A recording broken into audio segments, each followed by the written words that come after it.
अब मसीहा हमारे लिए क्रिकेट टीम के वो 11 लड़के हैं जो बेहतरीन परफॉर्म करें, पाकिस्तान जैसे पूरा पाकिस्तान जैसे भी परफॉर्म कर रहा हो खैर है, लेकिन वो 11 लड़के ऐसी परफॉर्मेंस दिखाएं कि हमारे बगैर पूरी दुनिया का कोई टूर्नामेंट ही ना हो।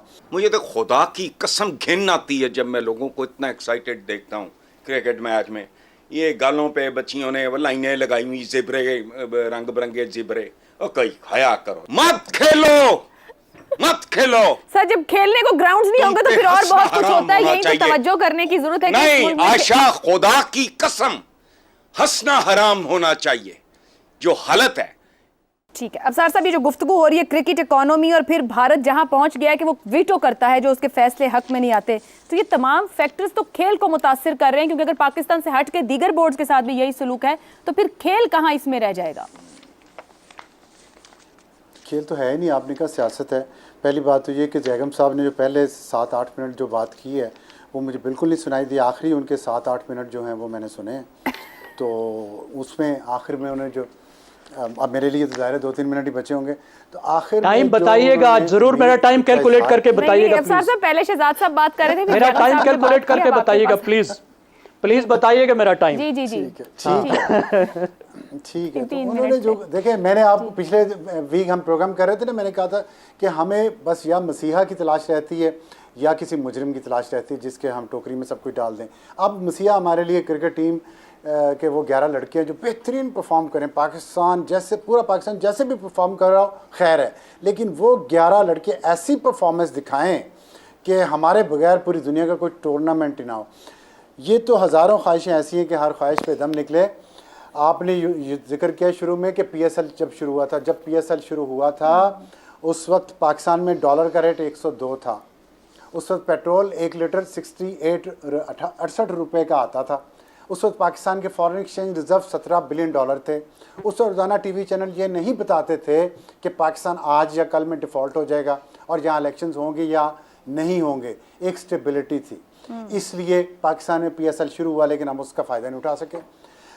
बिल क्लिंटन ने जब अपनी इलेक्शन मुहिम शुरू की, पहला इलेक्शन उन्होंने लड़ा जॉर्ज W बुश के ख़िलाफ़, जॉर्ज H.W बुश के ख़िलाफ़, बड़ा जो बुश था, उसने इराक जंग जीती हुई थी और बड़ा वो कॉन्फिडेंट था। लेकिन बिल क्लिंटन ने जो नारा दिया ना, वो एक लाइन थी, इट्स द इकॉनमी स्टूपिड। उसने अमेरिकी कौम को बताया कि हर चीज़ इकॉनमी के इर्द गिर्द घूमती है। हम पेशावर में आज भी कोई गैर मुल्की किसी होटल में नहीं ठहर सकता, इजाज़त ही नहीं है, अनरिटन है कोई गैर मुल्की टूरिस्ट, सिवाय एक जो सेरिना होटल है उसके। हमारे यहाँ सिक्योरिटी की या फॉरेन इन्वेस्टमेंट की या फॉरेनर्स की ये वेलकम है। उसमें आप ये समझते हैं कि जब हम एक सिक्योरिटी स्टेट बना लिया और इंडिया के साथ हम मुकाबला करें और ICC में हम जो कुछ कहें वो दुनिया पूरी मान ले, दुनिया नहीं ऐसे मानेगी। हमारा इंडिया के साथ पैरिटी का एक रिलेशनशिप था 1947 के बाद, हमने कोशिश करके भी रखा। 1971 में जब बांग्लादेश बना, मशरकी पाकिस्तान बांग्लादेश बना, तो वो पैरिटी ख़त्म हो गई जो 1998 तक जारी रही।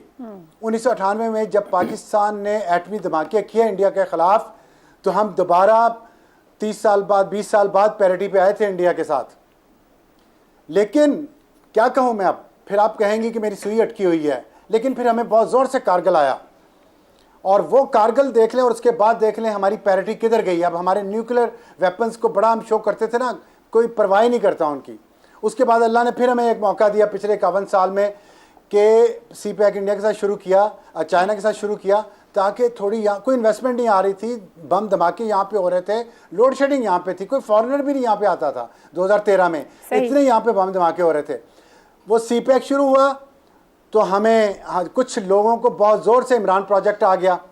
अब आप मुझे बताएं, क्या हम दुनिया के लाडले हैं कि हम अपने मुल्क के साथ जो मर्जी करते रहें? सिक्योरिटी स्टेट हमने इसको बना दिया है, हर जगह पे हम बंदूकें उठा के खड़े होते हैं, एयरपोर्ट से बाहर निकले बंदूकें होती हैं यहाँ पे। कौन आएगा इस मुल्क में, कौन आगे इसमें इन्वेस्ट करेगा? फिर आप कहते हैं कि हमने इंडिया से मुकाबला कर रहे हैं। इंडिया, अब आप शुक्र, मैं तो हैरान हूँ कि आज ये आप लोग मान गए हैं कि इंडिया हमसे आगे है। हम तो ये मानने भी तैयार नहीं है कि इंडिया हमसे आगे है। तो जब तक आप अपनी इकोनॉमी को ठीक नहीं करेंगे, दुनिया में आपकी इज्जत नहीं होगी, हर जगह भीख मांगेंगे, तो आपकी क्रिकेट किसी आइलैंड तो नहीं है ना कि क्रिकेट अलग से अलग से तरक्की नहीं हो करे सकती। और बिल्कुल क्रिकेट सही। की वजह से पूरी दुनिया आपकी माने, बिल्कुल दुरुस्त, मजबूरी हाल आपकी बात मुतासिर माने। करते हैं हालात। आपकी इकोनॉमी ठीक होगी तो सबकी ठीक होगा, वरना कुछ इकोनॉमी नहीं होगा। ठीक होगी तो सब ठीक होगा, और फाइनेंशियल बर्डन यानी फाइनेंशियल जो आपका वेटेज है वो ही आपके लिए आसानियां करता है। हसन निसार साहब, अभी ऊपर उन्होंने कहा अफसार साहब ने कि हजारों ख्वाहिशें ऐसी इस कौम के लिए, तो क्रिकेट बहुत लाडली है इस कौम के लिए, और वो चाहते हैं कि उनके ग्राउंडों में खेल हो, क्रिकेट हो, और अगर खेल नहीं होगा तो फिर क्या होगा? तो इस तरीके से तो खेल नहीं होगा हमारे ग्राउंड्स में,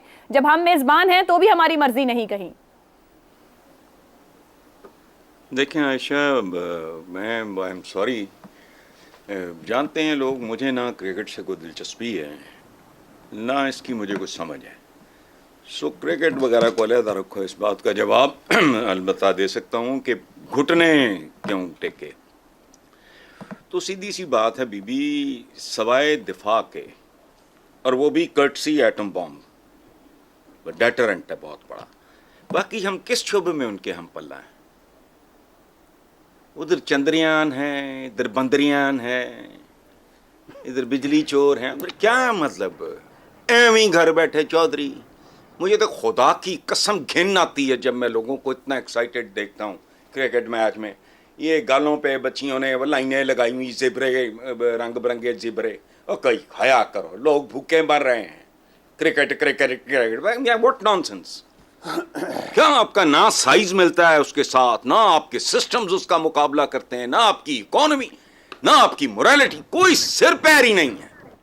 इस दोस्तों ने जो जो बातें की हैं ये तो पूरा थीसिस है। किस बात का कंपैरिजन? ये तो एमी एक बिल्कुल एक तिल है, मटके का, तिलों का भरा हुआ मटका हो, उसमें एक तिल है क्रिकेट।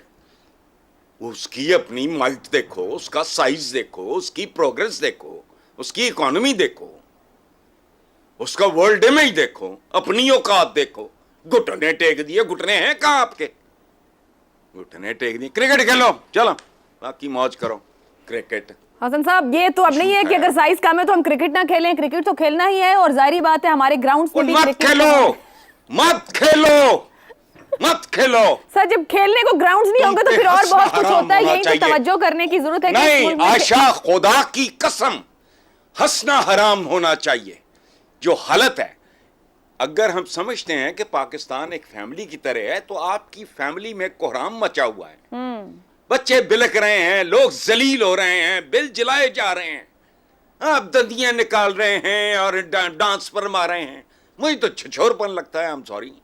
चलें जी, हसन साहब का नुक्ता नजर मुख्तलिफ करो है। ये काम। बिल्कुल ठीक है, माशी मसाइल हैं, हालात बहुत खराब हैं, लेकिन सब चीजें सही हैं। जो फैसला साज है उनको देखना है कि अगर हम आज यहाँ खड़े हैं, कुछ एक दिन में तो हुआ नहीं, ना 2 दिन में या 6 दिन में, बार बार जो फैसले लिए जाते हैं, अगर उन पे नजरसानी करके तस्लीम कर लिया जाए कि हम गलत कहाँ थे, क्यों थे और अब कैसे दुरुस्ती होनी है, तो आगे बढ़ा जा सकता है। ब्रेक लेते हैं, ब्रेक के बाद वापस आएंगे तो कुछ सियासी बयानात पर गुफ्तगू रहेगी।